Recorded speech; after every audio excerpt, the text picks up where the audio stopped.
L'enfer existe. Fait numéro 6. La fille perdue de Rome. En l'année 1873, quelques jours avant l'Assomption, eut lieu à Rome une de ces terribles apparitions d'outre-tombe qui corroborent si efficacement la vérité de l'enfer.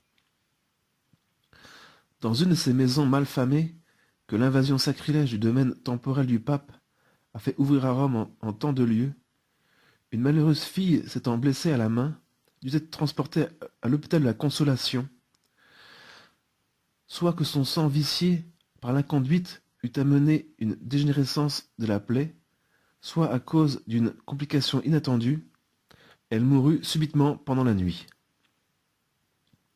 Au même moment, une de ses compagnes, qui ignorait certainement ce qui venait de se passer à l'hôpital, s'est mise à pousser des cris désespérés, au point d'éveiller les habitants du quartier, de mettre en émoi les misérables créatures de cette maison et de provoquer l'intervention de la police.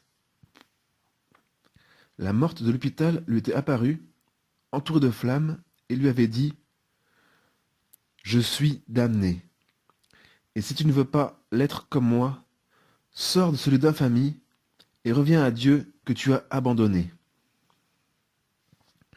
Rien n'a pu calmer le désespoir et la terreur de cette fille, qui, dès l'aube du jour, s'éloigna, laissant toute la maison plongée dans la stupeur, dès qu'on eut su la mort de celle de l'hôpital. Sur ces entrefaites, la maîtresse du lieu, une garibaldienne exaltée, et connue pour telle parmi ses frères et amis, tomba malade. Elle fit demander bientôt le curé de l'église voisine, Saint-Julien des Blanchis. Avant de se rendre dans une pareille maison, le vénérable prêtre consulta l'autorité ecclésiastique, laquelle délégua à cet effet un digne prélat, Monseigneur Sylori, curé de la paroisse de Saint-Sauveur, in-Loro.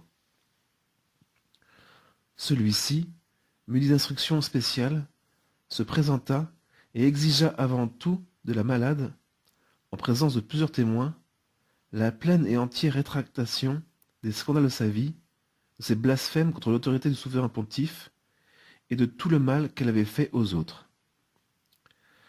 La malheureuse le fit sans hésiter, se confessa et reçut le saint viatique avec de grands sentiments de repentir et d'humilité. Se sentant mourir, elle supplia avec larmes le bon curé de ne pas l'abandonner, épouvantée qu'elle était toujours de ce qui s'était passé sous ses yeux. Mais la nuit approchait, et monseigneur Sillery partageait entre la charité qui lui disait de rester et les convenances qui lui faisaient un devoir de ne point passer la nuit en un tel lieu, fit demander à la police 2 agents qui vinrent, fermèrent la maison et demandèrent jusqu'à ce que l'agonisante eût rendu le dernier, et demeurèrent jusqu'à ce que l'agonisante eût rendu le dernier soupir. Tout Rome connut bientôt les détails de ces tragiques événements. Comme toujours, les impies et les libertins s'en moquèrent, se gardant bien d'aller aux renseignements. Les bons en profitèrent pour devenir meilleurs et plus fidèles encore à leurs devoirs.